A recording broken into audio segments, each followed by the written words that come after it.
Bom, em primeiro lugar, boa tarde a todos. Mais uma das nossas tardes aí de discussão, né, de reunião clínica. Hoje a gente trouxe para estar discutindo um tema que é muito importante, né, que algumas vezes a gente talvez menospreze um pouco e talvez porque a gente, em algumas situações, não tem tomado condutas com as melhores evidências, e acho que o objetivo dessa discussão de hoje é escolher, ou pelo menos olhar o nosso embasamento de literatura para que a gente tome as nossas decisões baseadas em evidências científicas de peso, tá? Então, é por isso que a gente escolheu essa temática aí. Então, as gestações com alterações de líquido amniótico, qual é a relevância dessa temática e como a gente vai acompanhar e tomar as nossas melhores condutas, né? Bom, então, tudo que a gente vai estar falando, né, não tem nenhum conflito de interesses aí. E aí, quando a gente fala de líquido amniótico, a gente tem que voltar para o começo, né? Para onde ele é produzido, como ele é produzido. Então, vamos fazer alguns segundos aí, uma brincadeira, né? De olhar essas três imagens e eu quero que vocês pensem se eu tenho líquido amniótico em todas elas, em apenas uma delas ou em nenhuma. Então, a gente tem gestações em diferentes idades, gravidez em diferentes idades gestacionais. A gente tem uma gestação de 6 semanas e 1 dia, uma gestação de 10 semanas e 2 dias e uma gestação de 16 semanas. Eu tenho líquido amniótico? Os três? Respondam aí no chat, né? Respondam no chat pra gente. Ou em qual deles eu tenho certeza que eu estou vendo líquido amniótico? Se ele quiser falar também, está em aberto. Bom, na verdade, vamos seguir. Eu já tenho líquido amniótico com 6 semanas. É um líquido amniótico diferente do que a gente está acostumado. É um líquido amniótico que é relacionado ao ultrafiltrado do plasma materno. Com 10 semanas também, né? Então, ele está relacionado ao transudato de fetal, transudato de placenta, transudato de cordão umbilical. E aí sim, com 16 semanas, eu tenho grande responsabilidade da produção urinária fetal, né? Eu tenho o exudato alveolar e a produção urinária sendo responsáveis pela produção do líquido amniótico.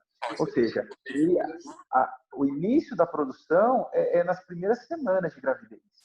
Mas ele vai ter o conjunto, o composto pelo qual a gente entende depois ali de 15, 16 semanas, né? No segundo trimestre da gestação, vamos dizer assim, né? Bom, muito bom. E aí a gente tem que ter sempre essa imagem em mente, né? Desse ciclo entre a produção e a absorção do líquido amniótico, tá? A maior parte da produção, principalmente depois da 15ª, da 16ª semana de gestação, é relacionado à urina fetal. Então, de 400 a 1.200 ml por dia é produzido pela urina fetal. O exudato alveolar ele vai ser responsável entre 600 e 900 ml por dia. E uma pequena porção responsável relacionada à troca, né, pelo materno-fetal no espaço interviloso. Por outro lado, a minha absorção, para onde vai esse líquido? Ele vai para a deglutição fetal principalmente, tá? Principalmente deglutição fetal, e a gente tem uma pequena parcela do líquido amniótico que é reabsorvido pelas membranas coamnióticas. Então, sempre que a gente falar de líquido, a gente vai ter que ter essa imagem em mente, né?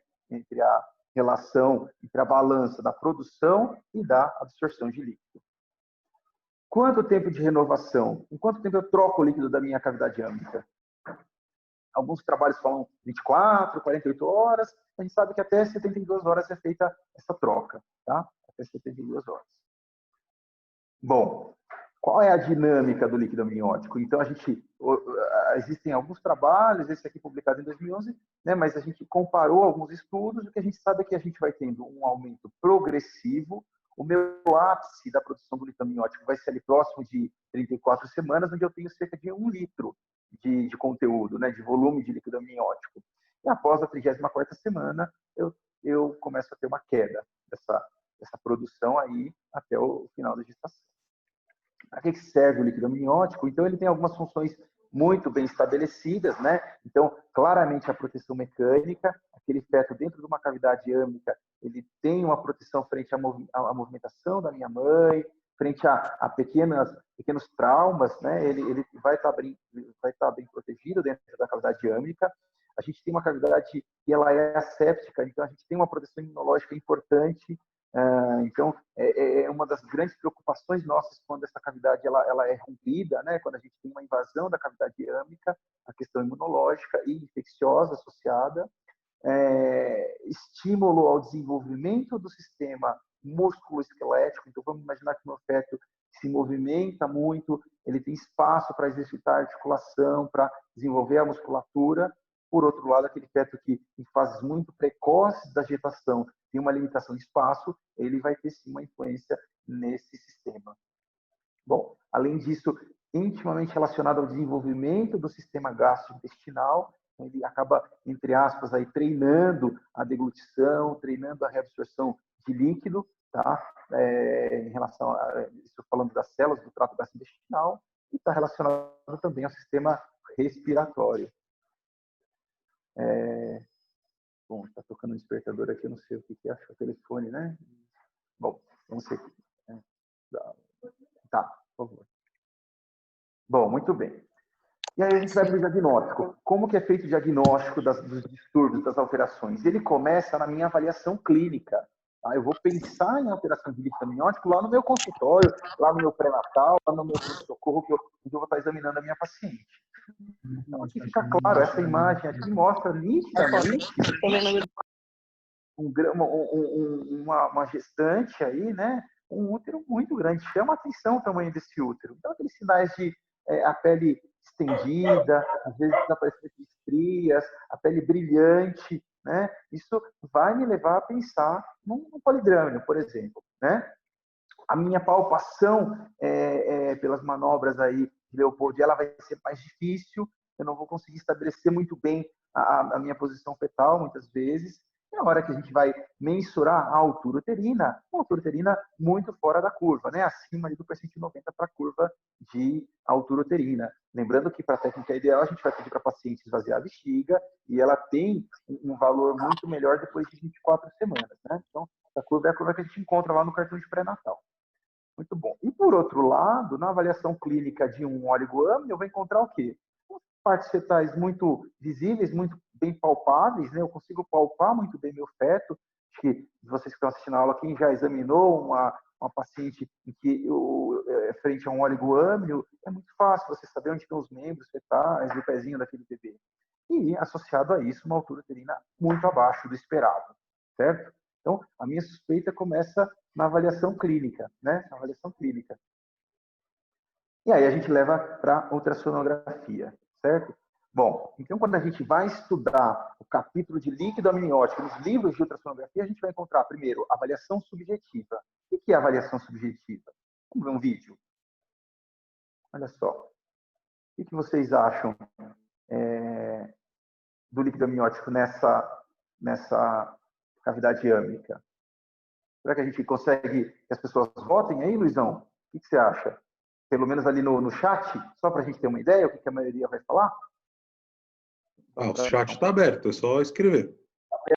Vamos lá, pessoal. Vamos escrever o que vocês acham desse líquido amniótico. São 3 vídeos que eu vou mostrar, é rápido.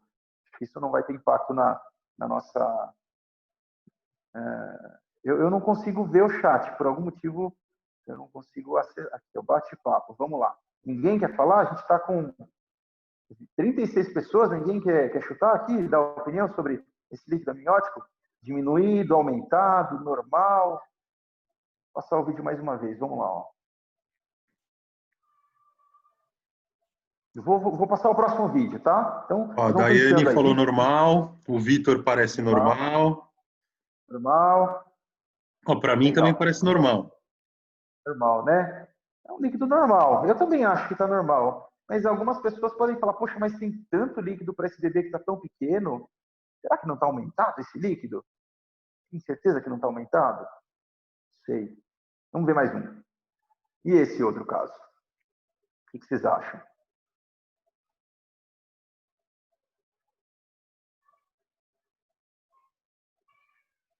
Tem neném aí nesse vídeo? Bom, vamos lá, ó. Deixa eu passar o vídeo eu explicando aqui, ó. Então, bom, aqui é a cabeça do feto, ó, a cabeça do feto. Tá? Tem uma mãozinha aqui, um pedacinho da mão. Ossos, muitos ossos, né? Muitos ossos. Coluna, as costelas, passou o coração, o tórax, né? E aí? Tá normal esse líquido amniótico? Para mim, Exato. quase não tem líquido aí, não é isso?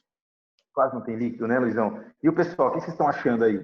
Tem mais alguém respondeu? Vocês podem abrir o microfone para dar uma opinião, pessoal. Vamos para o próximo, vamos para o próximo. Olha, outro caso.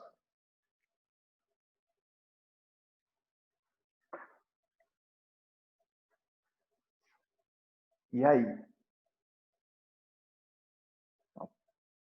Um cordão aqui, né? Aqui é cordão umbilical, aqui é a cabeça, o polo cefálico. Ó. E é líquido, passou um pouquinho, olha só. E esse, tá normal? Tá diminuído? O que vocês acham? Então votem aí, todo mundo, vai. Quem tiver acesso ao chat, vídeo 1, se está normal ou não. Vídeo 2, se está normal, diminuído, aumentado. E vídeo 3.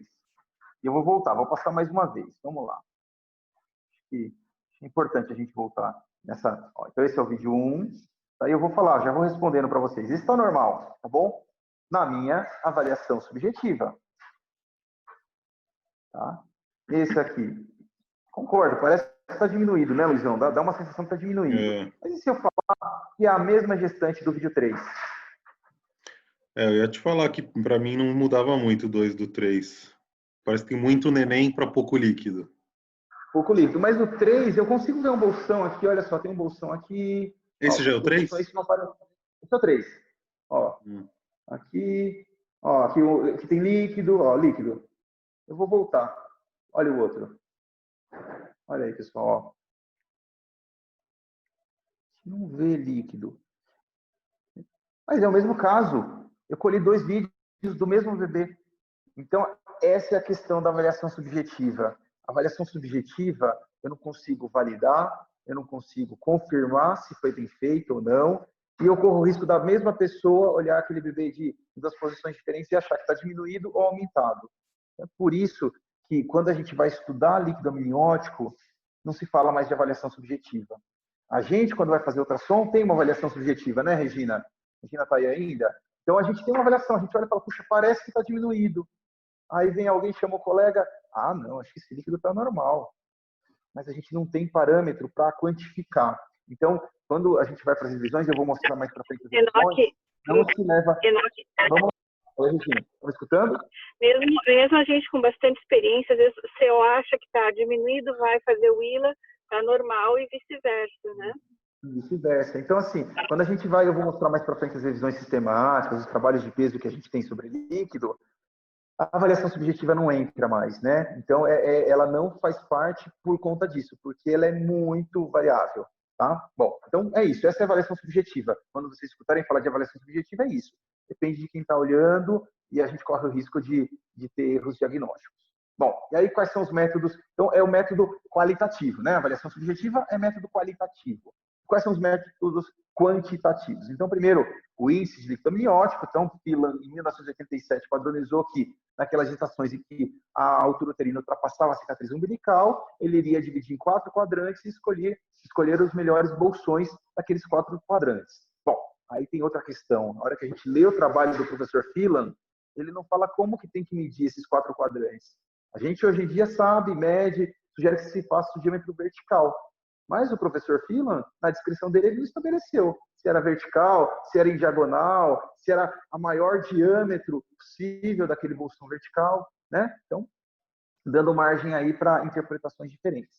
Mas na prática é isso que a gente faz. A gente rapidamente escolhe os melhores bolsões e aí faz a mensuração vertical daquele bolsão, né? Mensuração vertical, olha lá. E aí a gente faz a somatória. Tá? Então, essa é a técnica. Tá? Estamos ainda na fase de diagnóstico, de técnica. Tá? Muito bom. Bom, e aí, qual que é o valor normal de índice de líquido amniótico? Tem um monte de tabela, eu não quis colocar, tem até tabela nacional aqui. Tá? E aí, que esse líquido mudaria de acordo com a idade gestacional. O que a gente entende hoje em dia, e parece ser um consenso aí na comunidade científica? que mais ou menos a gente vai encontrar líquido amniótico numa faixa normal, variações para cada cor, mas entre 8 e 18 centímetros. Todo mundo aceita, todas as curvas aceitam que essa é uma faixa de normalidade. E que abaixo do percentil 5, abaixo de 5 centímetros de índice de líquido amniótico, eu teria uma alteração importante. Eu teria uma alteração do líquido, tá? Então, é por isso que se aceita muito hoje em dia esses números absolutos, mesmo a gente sabendo da variação específica para cada semana de gestação. Não sei se deu para entender. Então, a gente entende que tem uma variação de acordo com a gestação, com as semanas de gestação. Então, aqui está o trabalho do professor Moore, que é o trabalho mais famoso de tabela para ILA, mas a hora que a gente faz um olhar longitudinal da curva, a gente entende que o limite superior deveria ser 18, o limite inferior seria 8, e que eu teria oligoâmnio em todas as curvas abaixo de 5. Tá bom? Enoque. Oi, pode falar, Luizão. Deu para entender um pouquinho aí? Não, lógico, sim, ficou claro. Eu só tenho uma questão, uma dúvida, por exemplo, às vezes a gente recebe uns laudos de alguns laboratórios e o cara coloca lá, em vez dele colocar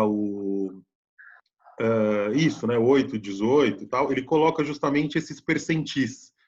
E a gente vê às vezes que o bebê está com ILA de 20, e aí naquele percentil o cara dá como normal.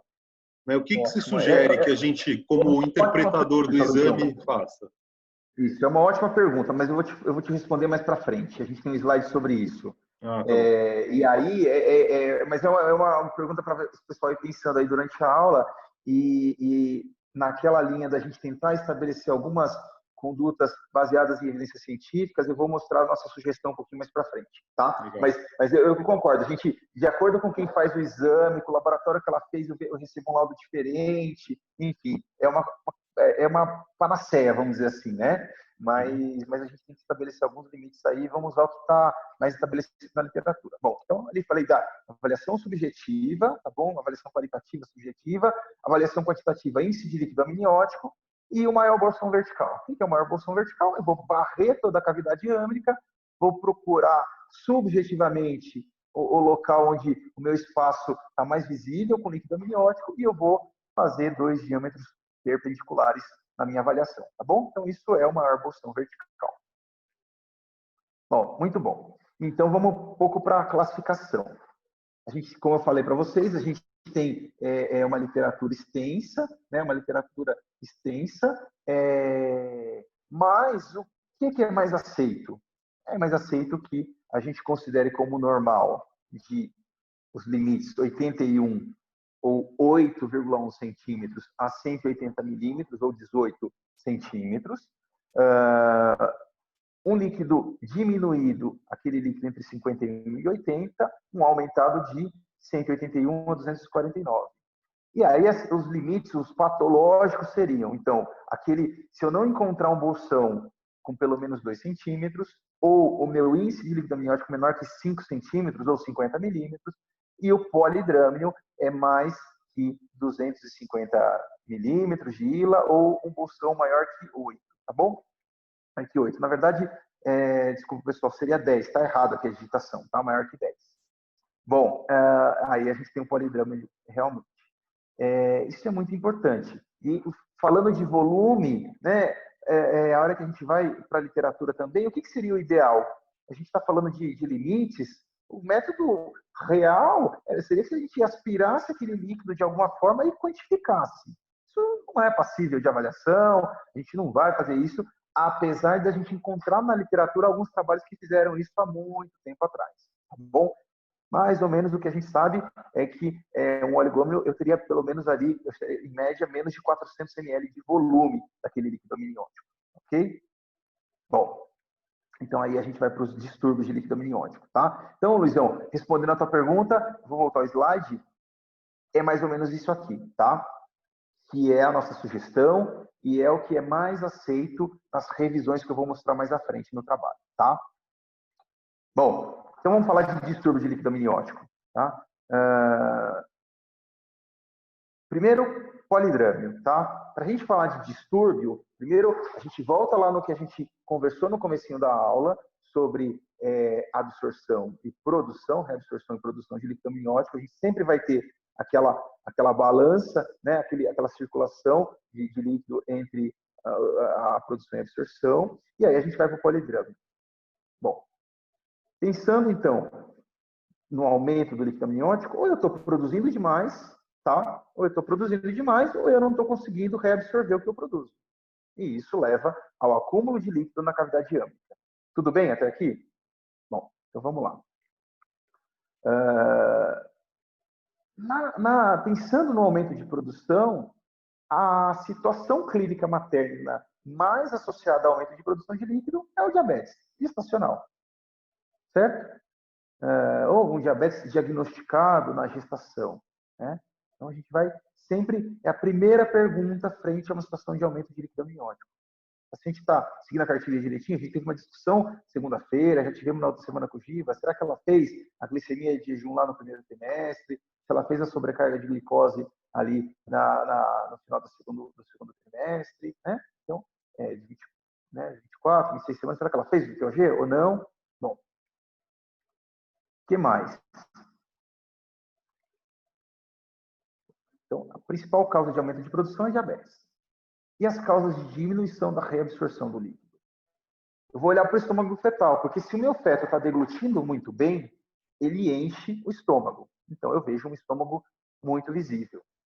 Se meu estômago estiver normal, puxa, provavelmente eu não tenho nenhuma dificuldade ali da deglutição, não tem nada impedindo que ele reabsorva esse líquido ali pelo trato gastrointestinal.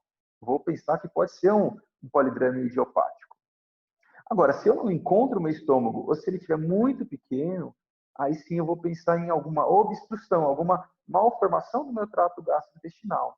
Ele pode ter uma obstrução de esôfago, ele pode ter uma atresia esofágica, né, que está obstruindo. Eu posso ter uma obstrução do duodeno, uma estenose do pâncreas, né? E aí esse líquido começa a acumular na cavidade âmbica. Poxa, Noca, mas se ele tem uma atresia esofágica, como é que o estômago está presente pequeno? A gente sabe hoje em dia que mais da metade das atresias esofágicas tem fístula, e as fístulas enchem o estômago, tá? Bom, o sistema nervoso central é um grande causador de polidrama. Olha só, um caso de anencefalia. Então, eu tenho meu feto, e onde eu deveria ver calota craniana, eu vejo só as órbitas e tecido cerebral. Né? Uma exencefalia, uma acremia, uma anencefalia. Esse feto, ele não regula muito bem a produção de hormônio antidiurético e ele tem uma alteração da deglutição.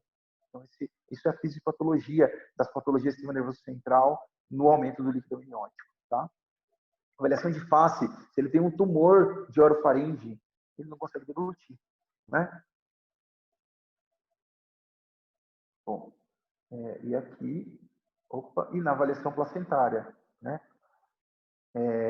A gente sabe de uma alta associação com as malformações de placenta, com os coriangiomas, com um desbalanço cardíaco nesse feto, levando à retenção de líquido, tanto no terceiro espaço como na cavidade âmbica, tá? Então, só para lembrar, em geral, os coriangiomas são vascularizados, tá bom? Isso é diferenciado, por exemplo, de uma lesão placentária, tá? Bom, as hidropsias, né? As hidropsias, cardiopatias fetais, obstruções por hérnia diafragmática. Então, aqui um caso de uma obstrução de traqueia, um tórax aumentado, comprimindo o coração, levando à insuficiência cardíaca, tá? Também relacionado a... mas são uma incidência muito menor. Tá? As displasias esqueléticas, esses fetos com algum comprometimento de tórax também tem uma dificuldade de deglutição, tá bom? Seria uma das causas. E pensando na transfusão feto-fetal, o polidrâmio e síndrome de transfundido. O transfundido, que recebe mais volume, teria mais líquido amniótico. Faz parte dos critérios aí da síndrome de transfusão fetal, hoje em dia, o aumento de líquido amniótico.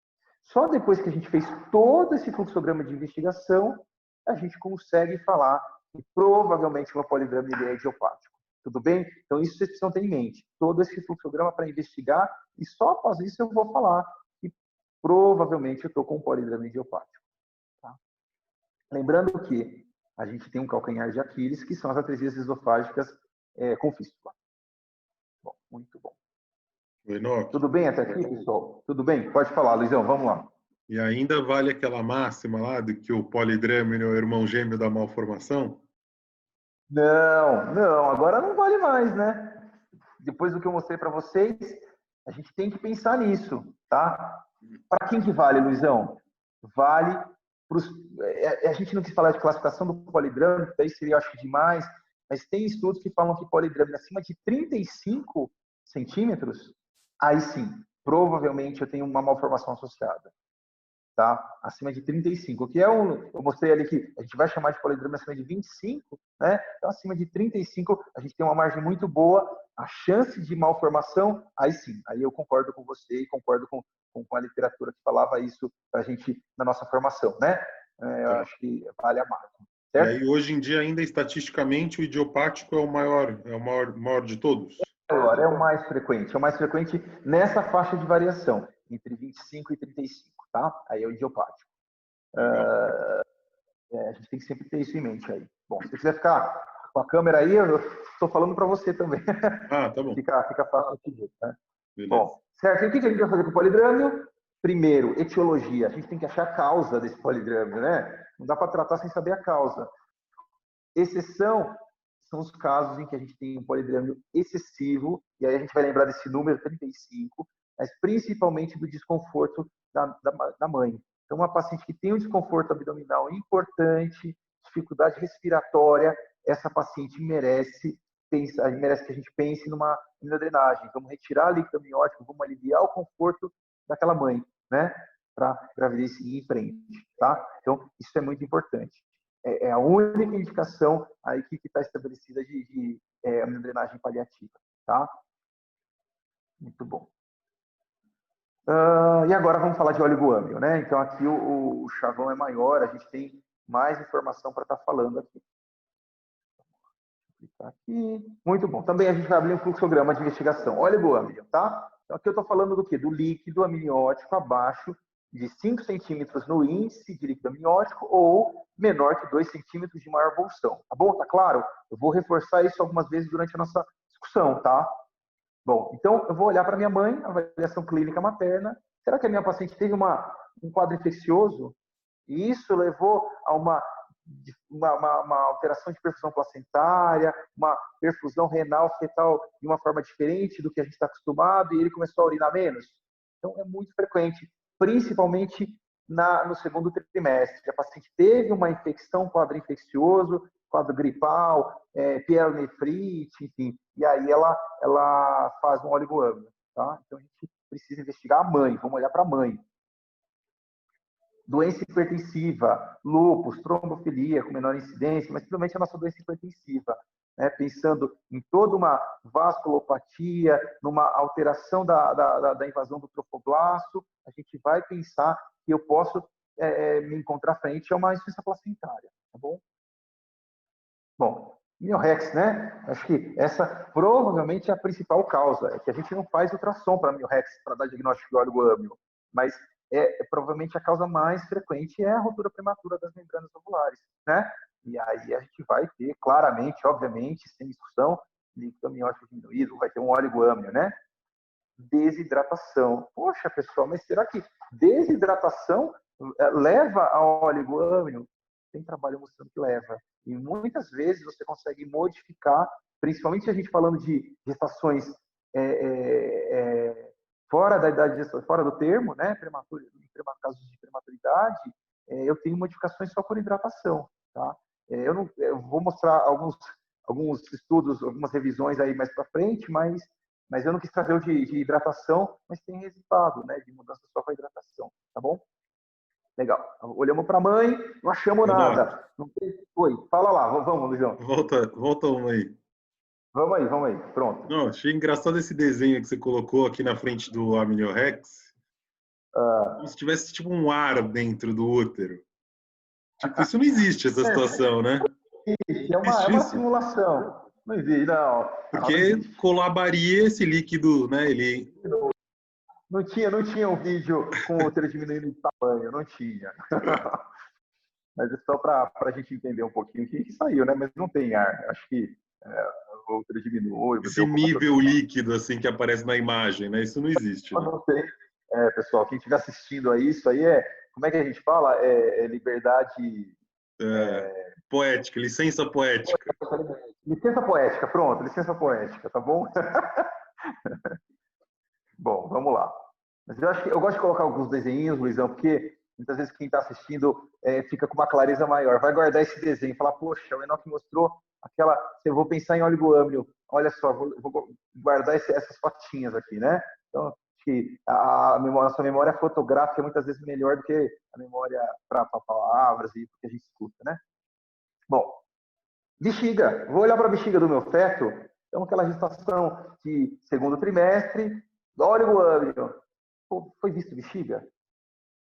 Bom, se ela estiver normal, visível, falei para vocês que grande parte do líquido amniótico vem da produção urinária fetal. Então, enche a bexiga, deu urina lá dentro, beleza, líquido amniótico. Se a minha bexiga está cheia, por que não está chegando na bolsa, na cavidade âmnica, o meu líquido amniótico? Vai romper essa bolsa? Eu não estou sabendo? Eu preciso tirar melhor a minha história clínica? Às vezes sim, né? Quantas vezes a paciente internou por uma causa, você vai conversar com ela e ela fala, poxa, não, realmente, estou fazendo xixi sem sentir, enfim, né? Então, importante a história clínica. Agora, se a minha bexiga estiver aumentada, ele está produzindo, não está saindo, não está chegando. Então, ou eu tenho, por exemplo, uma obstrução baixa, então aqui, ó, meu feto, olha o tamanho dessa bexiga, né? A cabeça, abdômen, olha a bexiga, então, tem uma obstrução, tem uma válvula de uretra posterior, eu tenho uma atresia de uretra, ou muitas vezes eu tenho não só a bexiga aumentada, mas também uma hidronefrose. Então, ele pode ter, por exemplo, uma válvula de uretra posterior, ou pode ter uma válvula parcial, ou ele está urinando só sob pressão, olha lá, o bebezinho, a gente consegue ver ele fazer xixi na ultrassom? Consegue, olha lá, tá todo mundo vendo? O bebezinho está fazendo xixi ali, né? Então, muitas vezes eu posso ter uma obstrução do trato urinário, tá? Posso ter uma fragilidade da minha musculatura, né, pronibele, e aí eu não consigo coordenar, eu tenho uma fragilidade do detrusor, eu não consigo ter uma bexiga neurogênica, enfim, várias situações. E aí, se eu não ver a bexiga, eu vou olhar para os rins. Poxa, se a minha bexiga está vazia, eu não tenho líquido amniótico, será que esse meu bebê, será que os rins dele não estão funcionando? Será que ele tem alguma patologia renal? Eu posso ter uma genesia renal bilateral ou uma displasia renal. Eu tenho 2 rins que não funcionam, tá? Isso é uma causa de oligoâmnio. Quando que eu vou perceber esse oligoâmnio aqui? Lá com 16 semanas eu vou ter o início da minha percepção, porque é o momento em que o trato urinário começa a assumir a função, ou começa a assumir a função de produzir líquido amniótico. Tá bom? Muito bem. E aí, a avaliação placentária, né? A gente já teve aula de restrição de crescimento, a gente sabe que, eu vou mostrar mais à frente, não é critério para conduta, mas se a gente entender como a fisiopatologia de dispensa placentária, eu vou olhar o meu cordão umbilical, eu posso ter alteração do fluxo da minha artéria umbilical, né? Relacionado à função placentária, a gente já falou um pouco sobre isso, e aí, muitas vezes eu estou frente a uma restrição de crescimento, uma dispensa placentária, e aí, a última etapa ali da cascata de eventos é a redução do meu líquido amniótico, tá? Muito bom. E aí, de novo, síndrome de transição feto-fetal. Se eu tenho um feto que está com muito líquido, o outro feto vai estar com pouco líquido, tá? A gente tem o polidrâmio e o oligoâmio na transfusão feto-fetal. É critério diagnóstico aí, tá? Bom, e aí, no doador, certo? Muito bom. Aí, só depois da minha avaliação, seguindo esse fluxograma, eu consigo falar, puxa, eu estou frente a um oligoâmio idiopático. Tudo bem? A gente precisa pensar sempre nesse sentido. Tá? Bom, e aí? E as implicações? Né? As implicações. Quando a gente vai estudar, eu acho que talvez é a grande curiosidade que a gente tem, né? O que significa? Será que tem algum valor, redução de líquido amniótico, alteração de líquido amniótico? A gente tem que ir para a literatura, né? A gente tem que se armar de evidência científica. Então, aqui são só alguns dos trabalhos que a gente encontrou na literatura, né? Então, trabalhos não tão antigos, né? Trabalho de 97, antigo, trabalho de 2011, publicação aqui de 2004, 2016, né? E aí a gente põe lá no PubMed, né? Oligohidrâmnio, 4.014 casos, 4.014 trabalhos, né? No resultado só com esse termo. E nenhum outro. Dos 4.000, eu resolvi trazer 2.000 para a gente discutir. Tudo bem, Luizão? 2.000 acho que dá tempo até o final da tarde, né? Não, não dá, né, gente? A gente tem que fazer aí eu acho que o Luizão mostrou numa aula que ele deu há uns 2 meses atrás, aquela pirâmide, né? Então a gente sempre fala, eu ia trazer, Luiz, não esqueci de colocar essa pirâmide aqui, mas a gente tem que sempre pensar nos trabalhos com melhor evidência científica, né? E aí o trabalho ideal é um trabalho multicêntrico, randomizado, as meta-análises são trabalhos muito bons, as revisões sistemáticas, a gente vai atrás desse tipo de trabalhos, tá bom? Então, lá no topo da pirâmide, para nível de evidência, tá?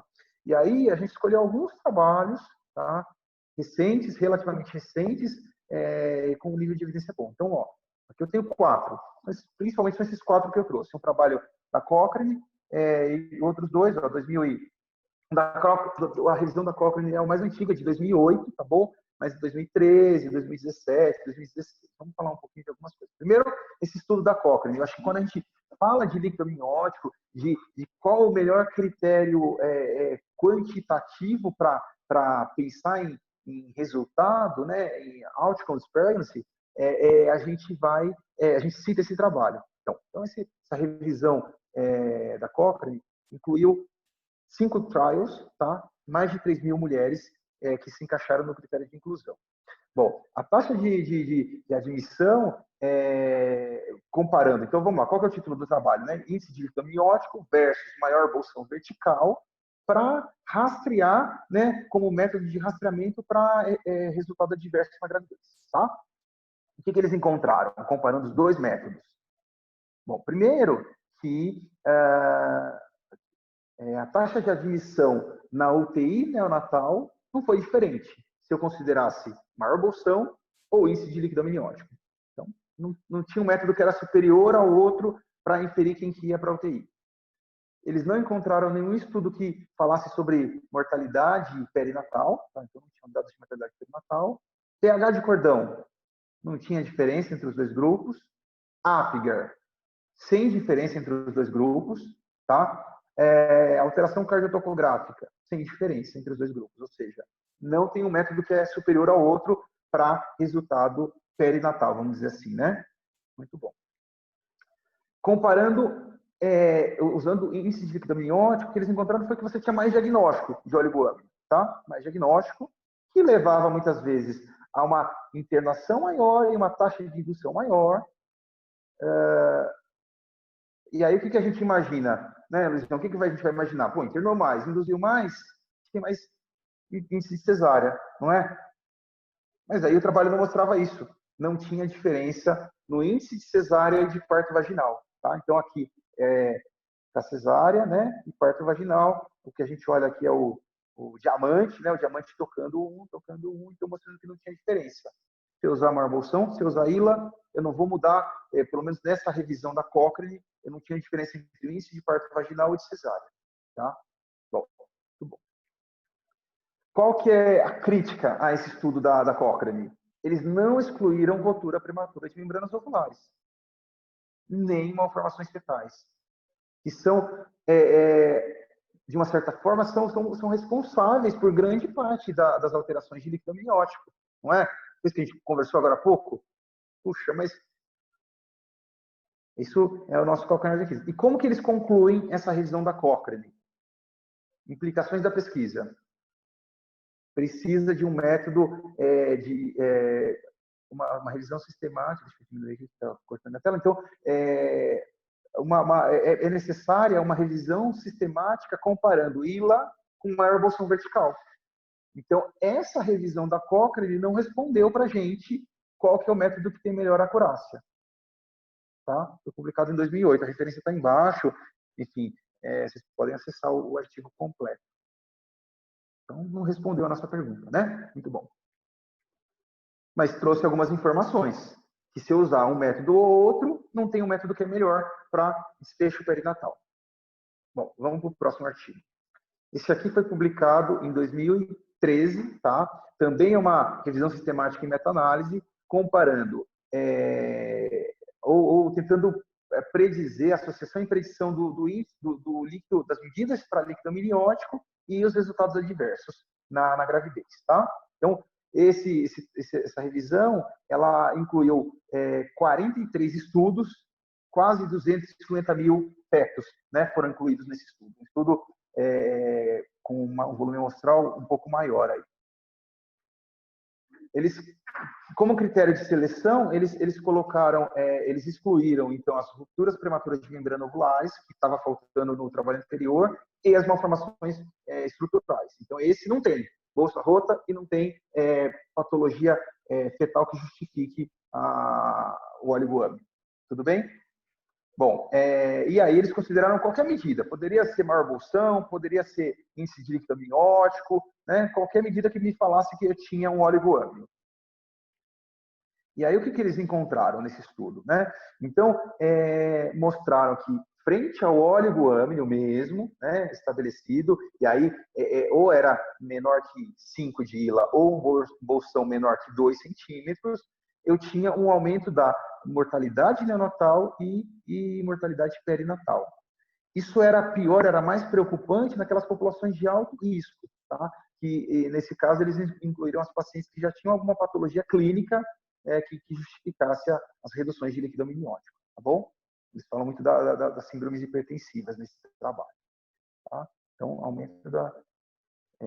vamos olhar, então, ó, esse é o resumão aí, né, com os nossos triângulos, o que eles encontraram. Então, para a mortalidade neonatal, o que mostrou talvez melhor relação seria o índice de líquido amniótico menor que 5, com o meu diamante lá na frente, tá?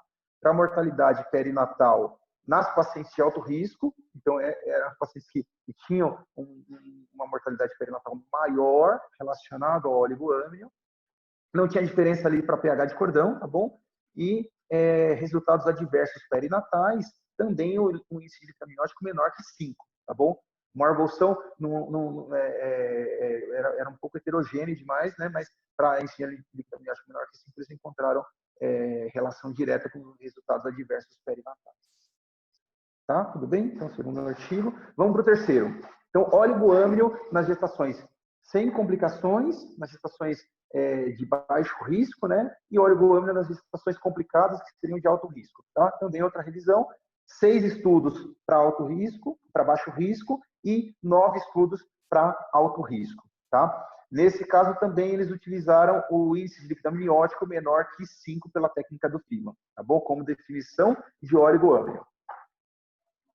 Bom, então o que eles encontraram? De uma forma resumida também, né? Então, primeiro, nas gestações de baixo risco, um índice maior de cesárea de emergência, por parte cesariana por sofrimento fetal, né? Vamos trazer como sofrimento fetal, olha lá o meu diamante, uma incidência maior de síndrome de aspiração meconial, nas de baixo risco, e uma admissão na UTI neonatal, uma maior incidência de admissão na UTI neonatal, tá? Isso para gestantes de baixo risco que tinham o oligoâmio, tá? Para gestantes de alto risco, o único achado que eles acharam positivo foi uma incidência maior de baixo peso ao nascimento, né? Que poderia estar associado aí à restrição de crescimento. A restrição de crescimento não foi um critério que eles excluíram do trabalho, tá bom? Então, restrição de crescimento poderia justificar um pouco aí essa incidência maior, tá? O que eles não, qual que é a crítica desse trabalho? Eles não conseguiram analisar óbitos fetais, mortalidade perinatal, ou síndrome de desconforto respiratório. Os trabalhos que eles analisaram, esses 15 trabalhos aí, não tinham esses dados. Os dados eram inconsistentes, tanto para esses resultados, como para alteração de pH de cordão. Tá bom? Bom, vamos lá. Mais um trabalho, tá? Que é o último dessa linha, pelo menos, né? Então, oligoâmio isolado. O que é o oligoâmio isolado? É aquele caso que a gente já excluiu todas as causas e sobrou como isolado, né? Oligômio isolado e indução de parto. Como indicação de induzir o trabalho de parto. Tá? Também uma revisão aí, publicada em 2016. 12 estudos, tá? 35 mil gestantes, e considerou também o ILA menor que 5. Bom, vamos dar resultados aí. Então, ele encontrou, quando ele comparava a população com oligoâmio com a população com líquido amniótico normal, um Apgar pior, né, quando no termo se optou por fazer essa indução aí, ou seja, pensando que poderia ter, ele não fala disso, ele fala na discussão, alguma associação com alguma insuficiência placentária, enfim, mas um Apgar pior no 5º minuto, tá? maior admissão na UTI neonatal, quando comparando as gestações com o líquido normal. Tá? São as duas principais informações desse trabalho. Bom, muita coisa. Vamos resumir. Falei muito, né, Luizão, desses trabalhos aí, e começa a dar um nó na nossa cabeça. Então, o trabalho da Cochrane, o que ele trouxe para a gente? Vamos lá. O trabalho da Cochrane mostrou uma maior incidência de internação e indução de parto quando eu uso ILA. Ok. Não teve diferença do índice de cesárea. Ele sugere que se escolha um método que não tem definição de qual que é o método que é melhor para predizer resultado adverso. Não tem. Não sei se é melhor ILA, se é melhor maior bolsão. E ele sugere que se faça uma revisão sistemática para avaliar a acurácia de qual método é melhor. Esse estudo de 2013 mostrou o quê? Que eu teria uma associação do oligoâmio, e ele aqui não diferencia se seria maior bolsão, se seria ILA, mas um oligoâmio, de acordo com a definição que você adotou no seu serviço, eu tenho uma associação maior com o resultado perinatal adverso, tá? Mortalidade perinatal, mortalidade neonatal. Né? Mas considerando aí, a maioria dos trabalhos que consideraram, que acharam associação, né? E aí é aquele em que a gente tica o ILA, né? E põe os resultados, a maioria dos trabalhos eram aqueles que tinham ILA menor que 5.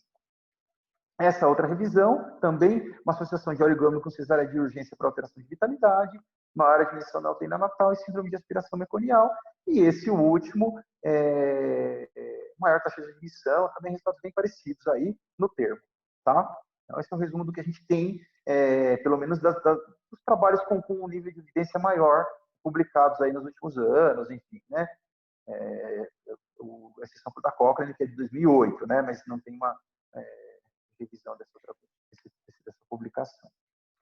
Bom, tudo bem? E a restrição de crescimento? A restrição de crescimento é um capítulo à parte, a gente já teve aula de restrição de crescimento fetal, eu só vou voltar em um slide, tá? Porque muitas vezes a gente está frente a um caso de restrição de crescimento e a gente escutava muito falar isso, principalmente acho que na nossa formação, né, Luizão? Escutava, poxa, mas como que esse feto é um restrito e tem líquido normal? Não deve ser um restrito, né? Acho que seja, pelo menos eu me lembro muito de escutar na minha formação essa informação, né? Ou nas discussões. Não deve ser um restrito, o líquido está normal. A gente não tem essa relação. Na aula de restrição de crescimento a gente falou muito sobre isso. Não é critério de decisão de conduta, tá bom? O líquido amniótico, pelo menos frente às evidências que a gente tem da literatura e o que a gente tem adotado aqui para a clínica obstétrica, tá? Eu sei que tem alguns serviços que adotam o oligoâmio como critério para resolução no restrito, mas a gente não tem esses dados aí na literatura, tá? Mas a gente entende que mais ou menos na cascata de eventos da restrição do crescimento, eu teria uma alteração de líquido amniótico, mais ou menos ali no momento da centralização fetal, tá? Mais ou menos. Mas não é uma relação direta. Tudo bem? Bom, outra informação importante é, por exemplo, naquelas rupturas prematuras de membrana em prematuridade extrema, né? O que esse artigo encontrou aí? Só mais para critério informativo, né? Não vai mudar a nossa conduta, mas quando eu não encontro nenhum bolsão de 1 centímetro, em geral os meus resultados perinatais são piores, né? Maior morbidade respiratória e maior mortalidade neonatal, tá bom? Só para a gente entender. Poxa, às vezes rompe a bolsa e fica um pouco de líquido lá. Então, pensando na proteção mecânica, na proteção imunológica e até na própria evolução da gravidez, se eu tive a ruptura prematura de membranas e eu tenho líquido lá dentro, em quantidades diminuídas ou até normais, em geral, eu tenho uma incidência de parto mais tardio e complicações menores, tá? Mas isso é mais para a gente entender. Isso é um trabalho pequeno, tá? Não é uma revisão sistemática como as anteriores que a gente mostrou, ok? Mais a critério informativo aí de todos. Bom, vamos lá. E aí a gente chega no manejo clínico, né? Se tivesse naquele Zoom gratuito, a aula já tinha que acabar agora, né, Luizão? Bom, vamos lá. Acho que a gente tem... O que a gente trouxe, na verdade, para manejo clínico, a gente levou em consideração toda essa revisão de literatura que a gente extensa. Então, aqui, primeiro, e essa aula a gente tem falado com todos os setores, as aulas, as nossas discussões, elas são para todos os setores estarem participando, a gente tenta nortear, fazer algumas sugestões para que sejam aplicadas em todos os setores. Então, diagnóstico, falando para o nosso diagnóstico por imagem aqui, né? como é que a gente vai, o que a gente vai usar de critério diagnóstico? Então, o líquido, a gente vai considerar como líquido amniótico normal, se eu tiver um bolsão entre 2 e 8, ou entre 81 e 180 milímetros, tá? No meu líquido amniótico. Ele vai ser aumentado acima de 181 ao limite superior de 249, e eu vou chamar de líquido amniótico diminuído, tá? Na literatura, a gente encontra como líquido amniótico borderline, a gente encontra como líquido amniótico limítrofe, tá? Então existe esse termo na literatura, mas a gente não chama de oligoâmnio, não inclui a nomenclatura de oligoâmnio para esses índices aqui, entre 51 e 80, tá bom? Mas, em geral, eu vou encontrar, então, o líquido ele pode estar nessa faixa de variação, mas eu vou ter, pelo menos, um bolsão entre 2 e 8, tá? O oligoâmnio é aquele que eu encontrar um líquido de menor que 5 centímetros ou um bolsão menor que 2 centímetros, tá bom? E o polidrâmio acima de 25 e 10. Então, vamos falar assim, primeira alfinete, primeira estaca que a gente quer fincar aqui é que a nossa sugestão é que os nossos laudos, o nosso setor diagnóstico por imagem, a gente comece passe a usar essa nomenclatura, tá bom? Líquido diminuído, se é que já não está sendo usada, né? Mas eu quero reforçar aqui que seja feita essa utilização, tá? Por quê? Porque a partir dessas definições a gente vai também tentar nortear as nossas condutas aí, tá? Então, oligoâmnio abaixo de 5 e o maior bolsão menor que 2, e aí na nossa descrição de laudo ultrassonográfico colocar o ILA e o maior bolsão. Tudo bem? A Regina está aí ainda? A Regina estava como representante. Mas, assim, como as aulas, a equipe toda tem assistido depois, né? A Janaína está aí também acompanhando, eu estou vendo, né? Então, essa é a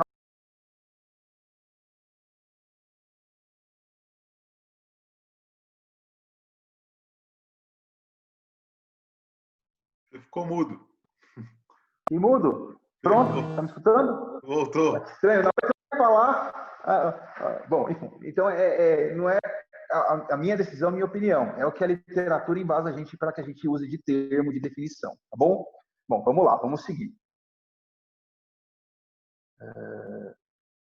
E aí o manejo, né? O manejo, ele está, primeiro, relacionado à idade gestacional em que eu fiz o meu diagnóstico, tá? E aqui, especificamente, a gente vai falar daquela classificação e a causa.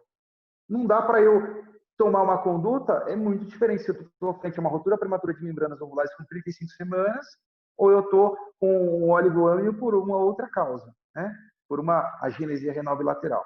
Tá? Então, eu preciso pensar na causa, investigar a causa. A partir do momento que eu conseguir caminhar um pouco na minha investigação de causa, eu vou pensar no meu manejo, na minha conduta. Tudo bem? Isso precisa ficar bem claro sempre, sempre. Legal, vamos lá. Então, aí isso aqui, na verdade, é só para ficar de uma forma didática. Isso a gente não tem um estágio para as alterações de líquido, mas é só para a gente entender um pouco das condutas. Eu acabei optando por colocar desse jeito. Então, o zero seria o quê? Seria aquele líquido diminuído, mas eu tenho um bolsão maior que 2. Líquido diminuído, bolsão maior que 2. Qual que é a idade gestacional? O que eu vou fazer com esses casos? Tá? O paciente chegou no PS, fez um ultrassom, líquido diminuído, mas eu tenho um bolsão maior que 2. Eu estou frente à minha idade gestacional? Bom, Enoque, posso desculpa, investigar? Oi. eu não entendi muito bem isso. O que você quer dizer com líquido diminuído e um bolsão menor do que 2? É no perfil? Maior que 2. Não, maior do que 2, no perfil biofísico? Ou não? Não, a partir da minha sugestão é que venha as duas informações no laudo. As duas? Então, as duas informações. Vai vir lá escrito índice de líquido amniótico 7 centímetros, maior bolsão 4. Puxa, vamos voltar nos trabalhos que eu mostrei. Puxa, tem um maior bolsão maior que 2, eu tenho líquido maior que 5. Esse caso, eu vou ficar tranquilo. Porque se eu pensar na classificação internacional, é o líquido borderline, eu não tenho diferença e é isso que eu vou mostrar. Eu não tenho diferença de resultado perinatal. É o caso bom, vamos falar assim, né? É o caso que vai deixar a gente tranquilo com as condutas, tá bom? Entendi. Eu tenho mais de 2 de bolsão, então, por que eu estou colocando os dois métodos quantitativos? Porque a literatura fala muito de ILA, apesar da gente sempre escutar, achar que a literatura fala muito de maior bolsão, quando a gente vai procurar os trabalhos, a gente não encontra tanto trabalho assim de maior bolsão.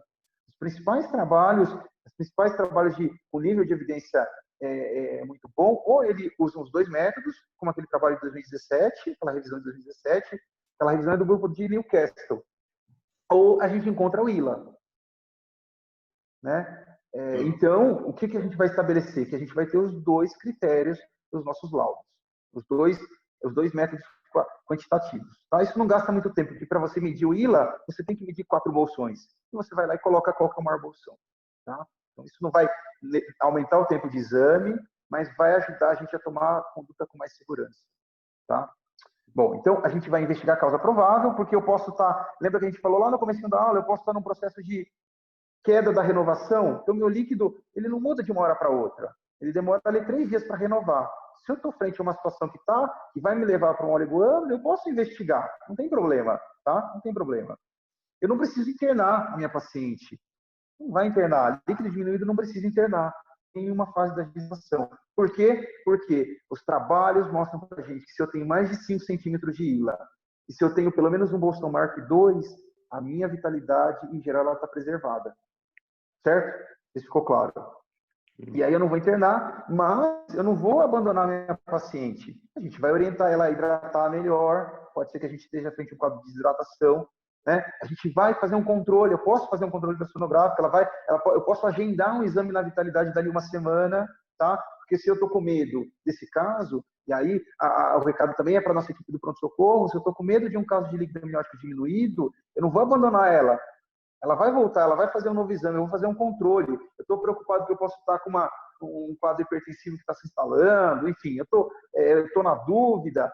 Eu vou fazer um controle ultrassonográfico dali uma semana. Eu não vou dar brecha, eu não vou ficar exposto com os riscos dali uma semana ela faz um anidrame, não tem nada de líquido, faz uma compressão de cordão, enfim. Eu acho que é isso. A gente vai fazer um controle, vai hidratar, mas eu posso ter tranquilidade que se eu tenho um Bolson Mark 2, e eu tenho um líquido Mark 5, eu tenho a vitalidade fetal preservada. Tá? Isso, os trabalhos de perfil mostram isso, enfim, mas principalmente os resultados perinatais em relação ao líquido amniótico. Tá? Mais que 2 centímetros, vou repetir, mais que 2 centímetros de maior bolsão, ILA maior que 5, em geral, eu tenho vitalidade fetal preservada. Mas eu vou fazer um controle, eu posso estar num processo de queda por algum motivo, e aí é importante a investigação da causa. Tá? A maioria das vezes que tiver o líquido diminuído, eu não vou achar causa, esse bebê vai nascer de termo, vai entrar em trabalho de parto espontâneo, se eu não fizer nada, se eu não atrapalhar esse bebê. Tá bom? Certo, pessoal? Então, ficou claro, Luizão? Ficou claro. Ficou. Eu acho que a gente sempre fala de tentar melhorar algumas coisas, né? A assistência lá no PS, internados necessariamente ou não, né? A gente tem a visão de cada um, mas eu acho que a gente precisa amarrar algumas condutas, primeiro para a segurança de todo o corpo clínico, baseado em evidências, mas, por outro lado, a gente tem que alinhar as condutas da casa, tá bom? Alinhar as condutas da casa. Acho que umas 2 semanas a gente teve um caso que a gente acabou discutindo, enfim, mas a gente tendo essa conduta muito bem estabelecida, eu acho que a gente consegue seguir o mesmo protocolo no pronto-socorro, no pré-parto, ali no centro obstétrico, na casa da gestante, enfim. Né? Bom, e aí a gente aguarda o trabalho de parto espontâneo. Eu não vou fazer nada, vou só a Rafaela está perguntando aqui se para isso o Doppler tem que estar normal. Não, eu não falei de Doppler, Rafaela. Assim, eu não preciso fazer Doppler se eu não tenho indicação de Doppler, tá bom? Não precisa para fazer esse segmento. O que muitas vezes acontece é que eu tenho dúvida se aquela minha paciente está fazendo uma restrição de crescimento ou não, aí eu vou lá e peço um Doppler. Eu tenho dúvida porque a paciente não fez um exame recente, eu não sei se está tendo uma queda de percentil de peso. Então, eu posso fazer o Doppler, mas não nesse sentido. Agora, obviamente, se eu estou suspeitando de uma insuficiência placentária, que é aquele fluxograma anterior que eu mostrei, se eu tenho algum sinal que me sugira uma insuficiência placentária, eu preciso pedir Doppler. Se eu estou suspeitando de insuficiência placentária, eu vou pedir Doppler. Tá bom? Então, se tiver, o que você está querendo dizer é o seguinte, então, se você tiver um ultrassom obstétrico simples, já vê um ILA reduzido e um bolsão maior do que 2, você não precisa pedir um Doppler para confirmar que a vitalidade esteja preservada. Não é isso? Não precisa, Luizão, não precisa. Agora, de novo, se eu suspeitar por algum motivo que eu tenho uma insuficiência placentária, Bom, então tá, eu investiguei todas as outras causas, eu estou achando que é um caso de idiopático, eu não estou chamando nem de oligoâmilo, não é nem oligoâmilo, esse caso eu posso fazer o Doppler, fazendo parte do meu fluxograma de investigação, tá? Mas não para eu ter certeza da minha segurança de vitalidade, não é isso. Fazendo parte do meu protocolo de investigação da causa de redução de líquido. Aí sim, mas aí eu já pedi lá atrás o Doppler, na hora que eu estou investigando a minha gestante, tá? Tá. Bom, vamos para o oligoâmilo, tá? Então, o oligoâmilo. O que é o oligoâmilo frente ao que a gente tem de literatura? Eu não encontrei o meu bolsão maior que 2 centímetros, ou eu tenho um índice de líquido amniótico menor que 5, tá? Então, eu posso usar qualquer um dos dois critérios. Tá? A literatura me respalda nisso. E aí, a decisão de conduta, a gente se baseou na última revisão da COG, né? Então, a gente tem uma publicação da FEBRAS, do tratado do ano passado, tá? E a maioria da literatura que eles usaram no tratado é essa literatura que eu trouxe para vocês. Então, a gente foi na fonte buscar essas informações, tá bom? Então, mais ou menos parece um pouco do que a gente está falando. E aí, a principal base das condutas é essa sugestão da COG, né? Esse coletivo prático da COG de 2013, tá? Então, o oligoâmilo, eu tenho mais de 37 semanas, eu não tenho consenso de literatura de qual é a melhor conduta a ser tomada. Tá? Isso é muito discutível. Os trabalhos eles não são confluentes nesse sentido. Mas baseado nessa sugestão da COG, eles sugerem que você interne a paciente. Tá? Então, mais de 37 semanas, oligoâmilo, eu vou internar, vou investigar a causa, e aí eu vou pensar em induzir o meu parto. Por quê? Porque os trabalhos mostram que quando eu tenho oligoâmilo real, no termo, eu tenho uma incidência maior de desfechos perinatais preocupantes, aí, adversos, né? Desfechos adversos perinatais. Estou falando do termo. E aí eu posso individualizar, eu posso pensar em induzir o parto, enfim, mas eu vou pensar na resolução. Decidi fazer a indução daqui uma semana. Eu vou ter certeza da vigilância materna, fetal. Muitas vezes, o que acontece nesses casos é que eu tenho ruptura prematura de membranas e eu não fiz diagnóstico, tá? Vamos lembrar que é uma das grandes causas de oligoâmilo no termo, ruptura prematura. Eu estou falando do oligoâmilo mesmo, não estou falando do líquido diminuído, tá? Fica bem claro aqui. Então, o oligoâmilo no termo, grande parte das causas é ruptura prematura e eu não fiz diagnóstico. Assim, já perdeu o líquido há um tempo, a queixa dela não é típica, a gente tem uma ruptura prematura de membranas e eu estou com uma situação de termo, tá bom? Esse caso, eu vou pensar na resolução, com esses critérios. Tudo bem aqui? Tudo bem, Então, Leandro? esse já é o segundo caso, né, dessas nossas últimas discussões, de que a gente não deve deixar pacientes andando pela rua. Então, voltando um pouco, aquelas pacientes lá da aula de diabetes gestacional, com mais do que 4 quilos, elas não podem ir para casa. Mesma coisa, então, agora a gente tem mais um grupo de gestantes que não podem ir para casa. São as gestantes com oligoâmilo de termo, certo? De termo, isso. Por quê? E da onde que eu estou tirando isso? De novo, não é da minha cabeça. Isso é o que a literatura dá de respaldo para a gente decidir de conduta, tá? Então isso precisa ficar bem claro. Tá bom, então termo, vou pensar no parto. E o meu oligoâmilo, eu tenho menos que 2 centímetros, eu tenho menos de 5 e eu tenho feto prematuro. Como é que eu vou decidir qual é a melhor conduta? Bom, olhando a literatura, o que a gente encontra é que, assim, tem trabalhos que falam que os desfechos perinatais são piores quando eu não tenho nenhum centímetro de maior bolsão, tá? E quando eu tenho menos de 3, que seria o oligomio severo ou até o próprio anidrâmio, né? Então, eles colocam na mesma classificação, o oligomio abaixo de 3 centímetros de ILA total e o anidrâmio, né? Mas se eu não estou nessa situação, essa paciente eu vou internar, vou investigar e eu vou pensar em levar a gestação para o termo, tá bom? Então, aí, todos os boletins práticos da COG falam nesse sentido. Eu vou ter que individualizar se eu vou fazer o parto com 37 semanas, com 37,6, enfim. Mas eu tenho que ter segurança da vitalidade.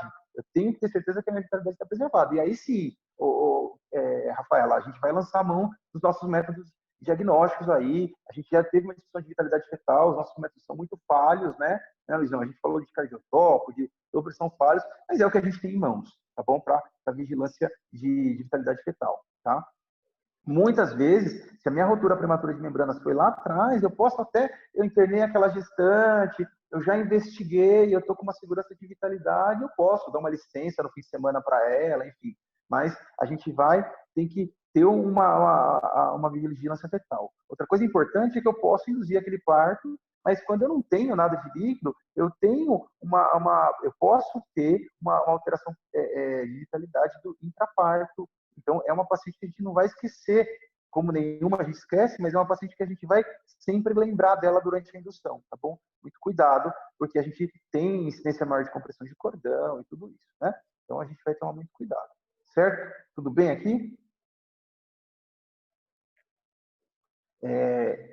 Isso é muito polêmico. De novo, a gente tentou achar as melhores evidências, mas a hora que a gente começa a entrar, principalmente nesse que eu chamei de estágio 2, né, a gente encontra diferentes situações. Então, eu falei para vocês aí do tratado da Febrasd, eles não falam, mas falam que você deveria resolver de 36 até 37 semanas e 6 dias, mas a hora que a gente vai atrás da literatura, a gente não encontra, né, essa evidência. Então, a gente tem que tomar um pouco de cuidado nesse sentido, mas eu acho que a gente individualizando o caso, investigando, estamos falando aqui o quê? Do óleo idiopático, né? Idiopático.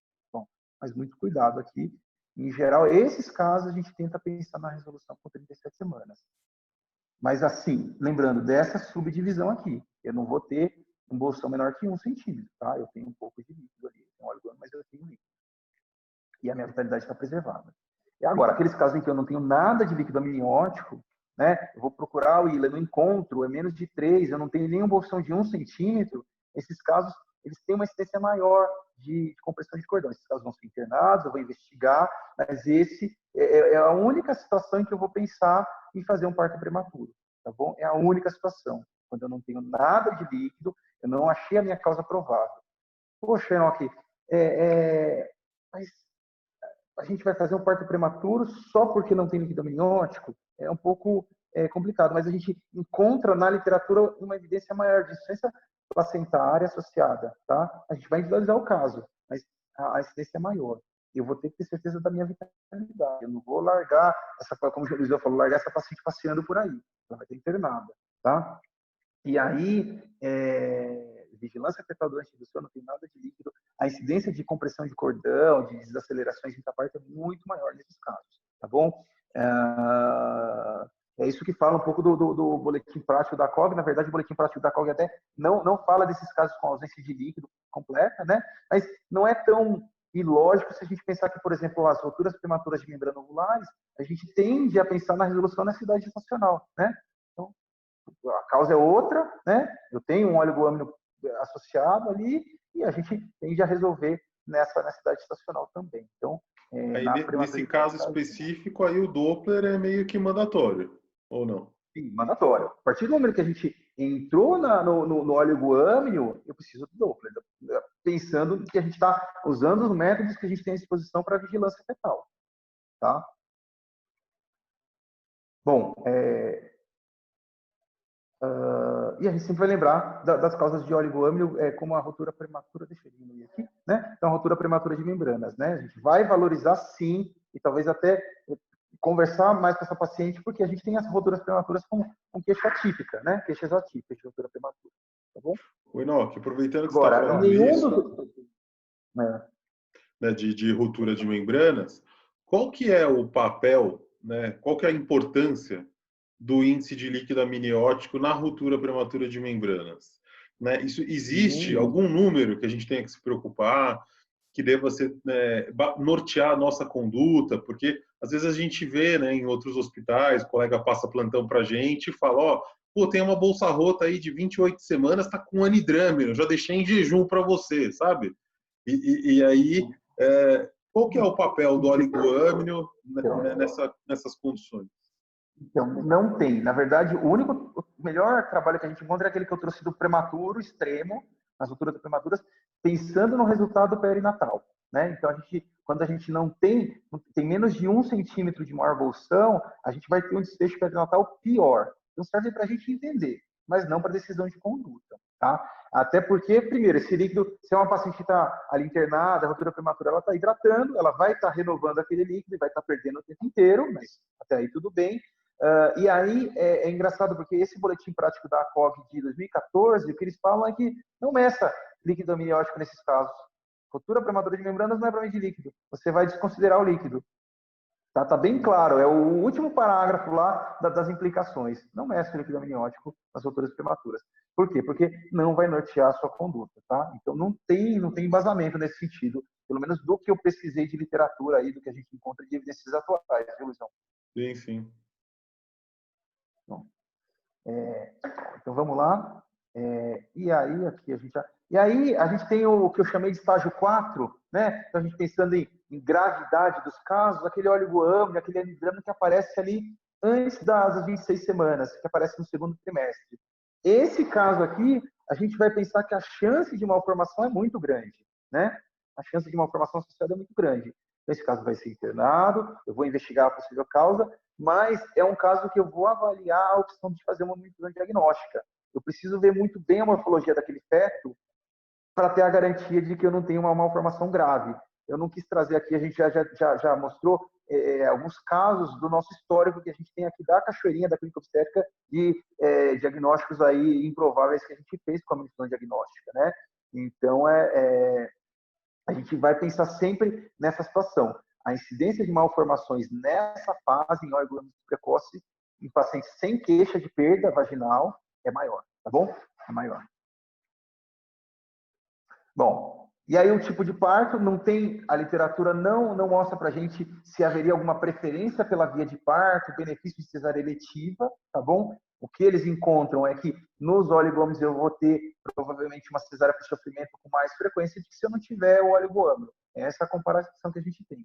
Eu vou lembrar de fazer o corticoide, se eu faço um diagnóstico antes de 34 semanas, eu vou qualificar o meu feto, e se por algum motivo eu vou resolver a minha gestação antes de 32 semanas, a gente vai sempre lembrar de fazer o sulfato de magnésio, tá bom? Sempre a gente vai lembrar. Então, mensagens para casa, vamos lá. Mensagens para casa, que eu acho que às vezes a pessoa passa o vídeo, né, Luizão? Passa o vídeo e vai lá no final, quero ver o que eles decidiram nessa reunião. Então, eu take home message. Vamos lá. Então, primeiro, a partir de agora, a gente sugere que os nossos laudos daqui da casa, da clínica obstétrica e da equipe que faz também, da equipe especializada que faz os nossos exames, que vem escrito índice de líquido amniótico e maior bulsão. Que se for colocar a conclusão no laudo referente a esse achado, seguir a classificação que a gente apresentou em relação a líquido diminuído e oligoâmnio. Tudo bem? Tá claro? Beleza, vamos lá. Segunda informação para casa, na avaliação de vitalidade fetal no termo, os trabalhos não mostram diferença se eu vou olhar o maior bulsão ou ILA, tá? Mas a gente vai chamar de oligoâmnio abaixo de 5. Na maior parte dos estudos, nos estudos que a gente encontra maior nível de evidência, o que eles usaram?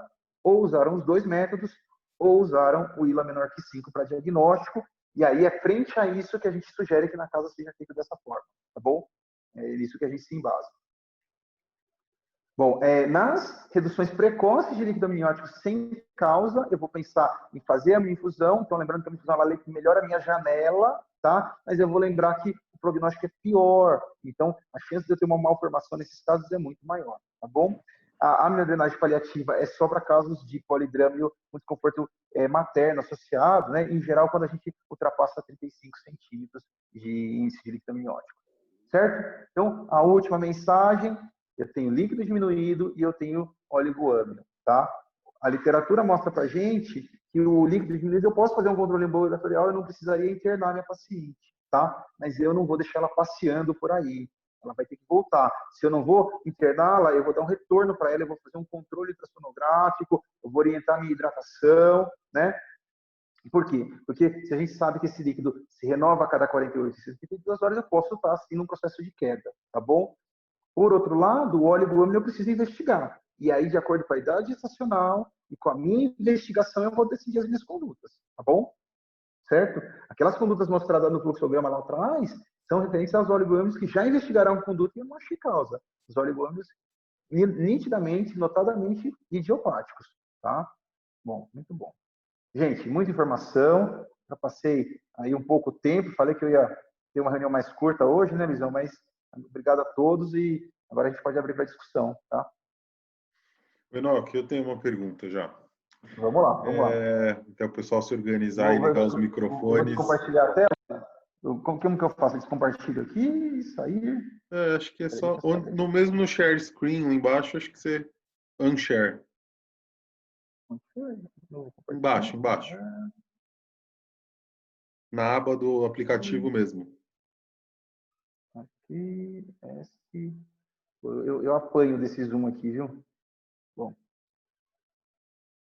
Só tá aparecendo vocês estão me vendo tudo aqui, né? Pronto, acho que assim tá bom, né? Deixa eu ver se eu consigo.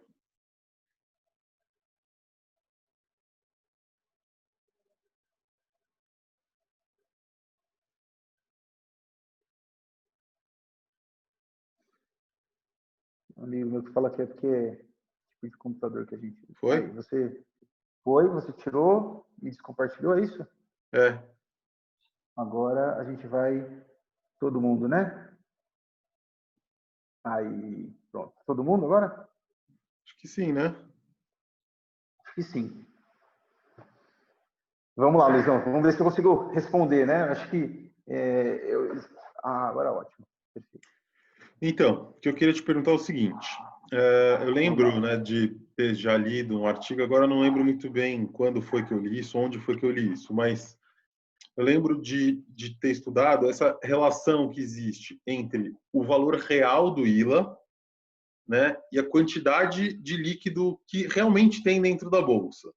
Né? Qual que é a correlação que existe? Eu lembro de ter lido um trabalho no sentido de que, né, um pesquisador lá fez uma mini infusão, injetou um isótopo dentro do líquido, esperou uma diluição, fez uma recoleta, mediu o ILA e viu que não tinha muita relação. Isso ainda vale hoje? O que tem de novo nisso tudo aí? Não tem, na verdade. Eu acho que hoje em dia a gente avançou muito na pesquisa científica, né? E pensando principalmente na proteção dos pacientes. Então, hoje em dia, eticamente, é um trabalho que não seria feito, né? Mas o único achado que a gente encontra é que parece haver uma relação direta dos limites inferiores, tá? Então, abaixo, o corte ali de 5 centímetros corresponderia mais ou menos a 400 ml de líquido, tá? Mais ou menos. Mas a gente não encontra estudo recente, não. Os trabalhos que eu vi falando sobre isso são de mais de 30 anos, né? 30, 35 anos. Então, não se encontra mais e ninguém estudou isso mais porque não é possível de se fazer, né? Eticamente não se faz, mas seria mais ou menos nesse sentido. E é engraçado você fazer essa pergunta aqui. Eu estava conversando com um amigo ontem, e ele fez a mesma pergunta, né? A gente não tem essa relação, não tem relação direta com o volume. O que a gente tem aqui o ILA menor que 5, você não encontraria menos de 400 ml, tá? Legal. O chat está cheio aqui. Será que tem perguntas aqui? Não, acho que não, né? Só o pessoal não. que... Não, ó. Nós temos aí uns ultrassonografistas ilustres aí participando com a gente, hein? Eu vi aqui a Nara voltou hoje, direto de Londres. Olha só, Nara. A Janaína Nara, Negrão está aqui com a gente. Tem ex-residentes aqui, né, também. Eu tinha visto que a Priscila estava por aí também. A Priscila, que também é residente da minha época. Não sei se ela ainda continua. Acho que ela acabou saindo. Bom, Nara, você está escutando a gente? Vamos ver como é que é lá em Londres, né? Como que é feito. A Nara não está... O Renato tem uma pergunta. Puxa, Renato, boa pergunta. A gente tem medo, né, das induções aí quando a gente tem pouco líquido. Isso é verdade mesmo, né? Por quê? Porque a literatura mostra para a gente que a gente tem alteração de padrão, vai ter uma incidência maior de cesáreas por sofrimento fetal.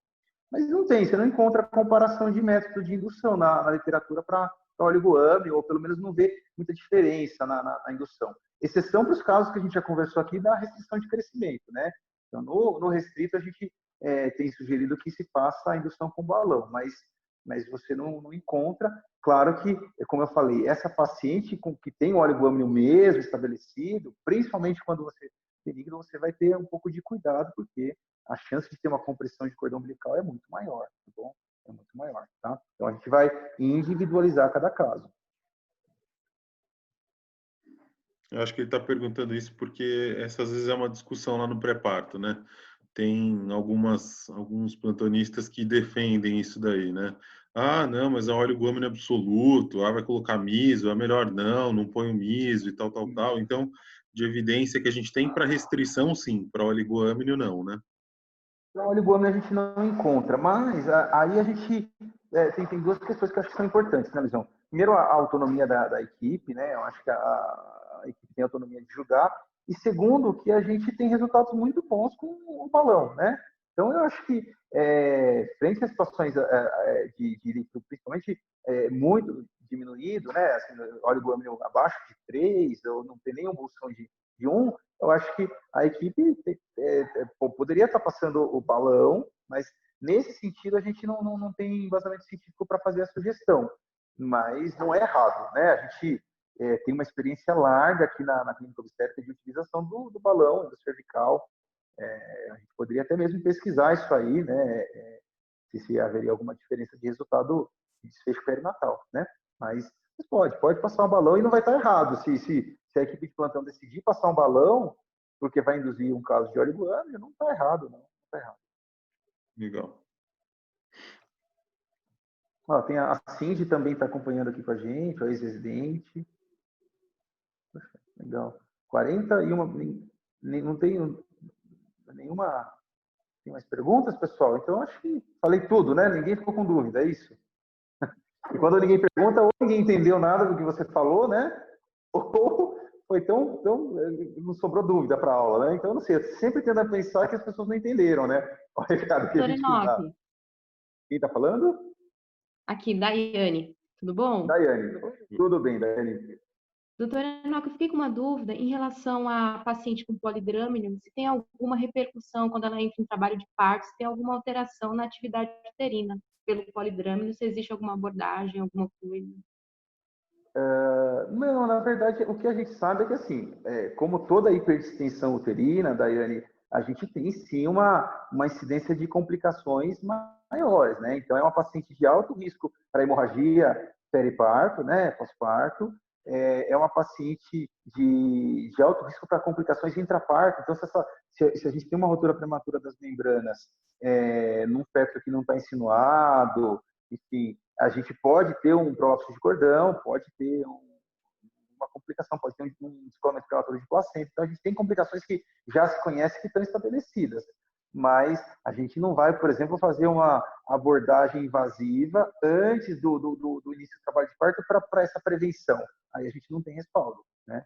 A única indicação em que a gente tem respaldo de abordagem da cavidade âmica seria pensando no conforto materno. O que acontece é que muitas vezes a gente tem um bônus, né? Então, uma gestação abaixo de 32 semanas com um polidrâmio, paciente desconfortável, uma vez que você diminui a hipertensão uterina, você, de uma certa forma, diminui o estímulo dos receptores de ocitocina, você tende a ganhar algumas semanas naquela gestação, né? Do start do trabalho de parto, muitas vezes. Mas não é essa a indicação de fazer neodrenagem, tá? Tá bom. Não sei se eu respondi a sua pergunta. Respondeu, doutor. Obrigada. E aí, a Rafaela está fazendo uma outra pergunta aqui, em relação ao ILA aumentado, ao polidrâmio, a partir de 37 semanas tem indicação de resolução ou não?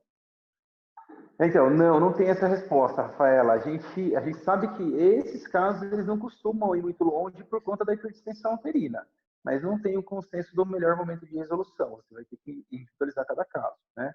Não tem. Principalmente aqueles casos em que você não tem causa, né? Então, tem o idiopático, que é uma parcela grande desses casos, e tem aqueles casos de polidrâmio acima de 35, que são casos em que eu tenho uma malformação fetal. A chance de ter uma malformação fetal aí sim é muito grande, né? E aí as diabéticas, né, Enoque? E aí acaba fazendo a... diabética, né? Acho que duas questões importantes é isso. As patologias clínicas que a gente encontrou vão seguir a conduta para a patologia clínica. A gente não vai voltar para o método diagnóstico para decidir a conduta. Sim. A gente vai para o restrito, eu vou tomar a conduta da restrição de crescimento. Para a diabética, eu vou tomar a conduta da diabética, né? Eu não vou falar, poxa, mas é porque esse líquido não é. A gente inverte um pouco os papéis aí, tá? Pergunta do Renato: seria perigoso iniciar o protocolo? É o Gustavo que perguntou. Se não seria perigoso iniciar preparo do colo com balão, se a maioria dos casos de oligômenos severos são por ruptura prematura de membranas? Se você tiver qualquer dúvida que você tem ruptura prematura de membranas, você não vai passar balão, Gustavo. Se você investigou a paciente, mesmo a gente sabendo da incidência maior, ela não tem nenhuma história, mesmo que duvidosa, mesmo que atípica, a paciente, até que se prova o contrário, não é uma ruptura prematura, né?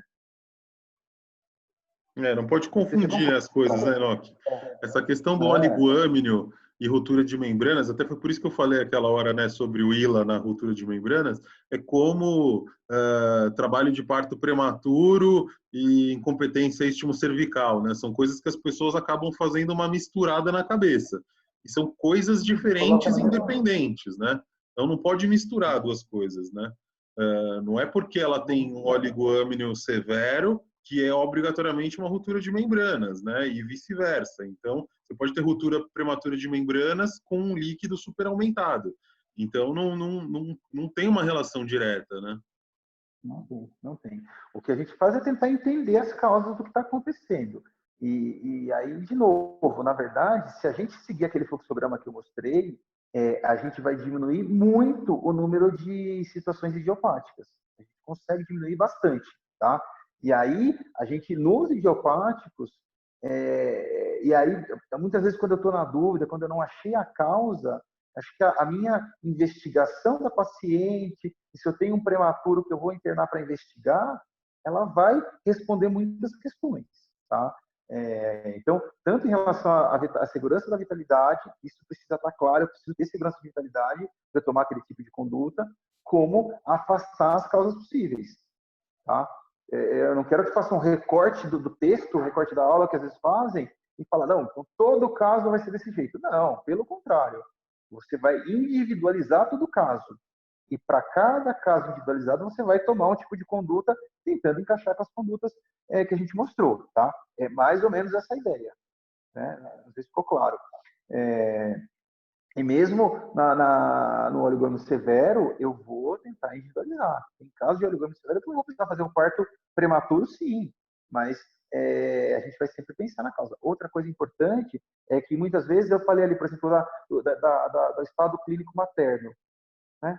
Então, muitas vezes a paciente está com uma alteração clínica, eu ainda não descobri essa alteração, ela ainda está oligosintomática, e na minha investigação aparece o quadro clínico. Tá? Eu não quis falar também, mas tem medicações que podem influenciar a produção de líquido amniótico, né? Os anti-inflamatórios no segundo, principalmente no terceiro trimestre, pode influenciar. Vasoconstritores. Eu tive um caso uma vez de uma paciente que usava vasoconstritor nasal, né? Aqueles vasoconstritores para obstrução nasal, cronicamente, e ela ficava com esse líquido diminuído e rodava de um serviço e outro. E aí, falando dessa questão que o Luizão falou, ela passava no serviço que usava uma tabela X. Então lá davam como oligoâmino. Passava em outro serviço que não usava a tabela. Não, ali o líquido estava normal. E sempre aquele líquido borderline ali. E aí passava em outro e falava, não, mas eu chamo de oligoâmino esse caso. E aí, no final das contas, o que estava faltando para aquela paciente era a investigação. E aí, investigando, a paciente usava e piorou na gestação, piorou com a retenção de líquido no terceiro trimestre, então usava várias vezes por dia aqueles vasoconstritores. Isso aí, de uma certa forma, tinha uma passagem fetal, passagem transplacentária, fazia uma vasoconstrição de artérias renais. Na hora que ela parou de usar, na renovação do líquido, em uma semana esse líquido estava completamente normal, né? Lá no meio, né? 150 de IVA, né? Então tem que tomar muito cuidado e, de novo, individualizar o caso, tá? A ideia do fluxograma, a gente às vezes tem um pouco de medo de soltar o fluxograma, mas nortear, mas pensando em que a gente vai fazer a investigação a fundo nessas pacientes, tá bom? Legal. Mais alguma pergunta aí, pessoal?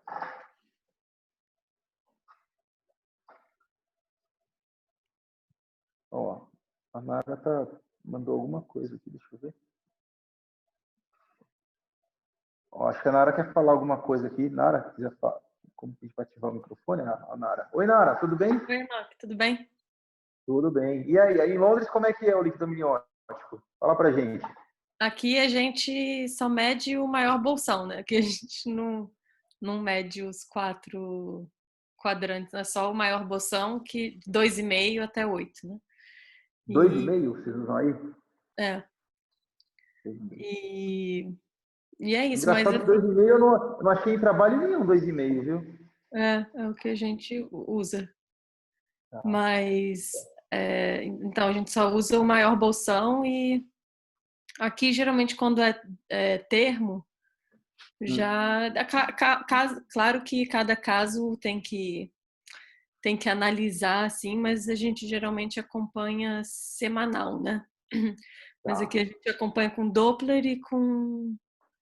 A gente vai ficar acompanhando semanal com Doppler e para medir o líquido e a cada 2 semanas para avaliar o crescimento também. Mas geralmente eles induzem, né? Para não ficar aqueles... Sim, de termo, né? Óleo de termo, né? Termo. É. Mas E os parabéns. prematuros, Mari? E os prematuros? Os prematuros aqui eles vão tentando empurrar, se o Doppler estiver normal, vão empurrando. Aqui até rotura prematura eles vão empurrando, entendeu? Eles estão tentando empurrar até umas 37 semanas, mais ou menos. Interessante, né? Um Eles pouco fazem diferente, um né, Luizão, do que a gente... antibiótico em casa, né? E fica acompanhando com exame laboratorial e ultrassom. E eles ficam tentando empurrar o quanto mais. Obrigado, viu? Obrigado. Parabéns pela aula. Obrigado. Muito bom. Bom, alguém tem mais alguma dúvida? Não, né? Acho que foram alguns recados. Eu acho que é uma aula um pouco cansativa, no sentido de que a gente precisa entender toda a produção, absorção e causas, né, das alterações de líquido. Acho que esse sentido acaba ficando um pouco pesada, mas eu acho que a gente tentou delinear pelo menos algumas sugestões aí para as nossas condutas, né, Luizão? Isso aí. E se ninguém tiver mais nenhuma dúvida, acho que a gente pode dar por encerrado. Tem mais uma dúvida. Camila. Boa tarde. Camila Trevisani. O percentil do índice de líquido amniótico tem valor na prática? Então, Camila, a gente falou um pouquinho na aula, na verdade, não tem, e a gente não tem respaldo na literatura para decisão de conduta em cima desses percentis de líquido. O que a gente sugere é que se considere como oligoamnio abaixo de 5 e um bolsão menor que 2 centímetros aí. Tá? Nos casos com líquido limítrofe ou líquido diminuído, né, de 51 a 80, esses casos você vai fazer acompanhamento e investigar causas possíveis aí para a redução desse líquido. Tá? Mas, apesar de terem várias tabelas, tem tabelas nacionais, tem tabelas internacionais, enfim, a hora que a gente vai para os trabalhos que avaliaram resultados perinatais, a gente não encontra uma relação desses percentis com os resultados perinatais, tá? Isso é uma opinião minha, assim, né? A verdade é que, se a gente for ver, o número, né, absoluto do ILA tem pouquíssimo valor para o obstetra na prática clínica, né? Quem deveria, né, lidar com esse número todo seria o ultrassonografista e simplesmente colocar para você líquido normal, líquido reduzido, oligoamínio. E aí você tomar a tua decisão baseada nisso, porque o número, né, praticamente em si, não tem, né, importância clínica nenhuma para a gente, né? Não, e é tão dinâmico, tem uma variação intra-observador, intra-observador, tem variação, às vezes, do horário que a paciente fez o exame, né? É muito sensível essa mudança, eu acho que nesse sentido não. Concordo com você, Luizão.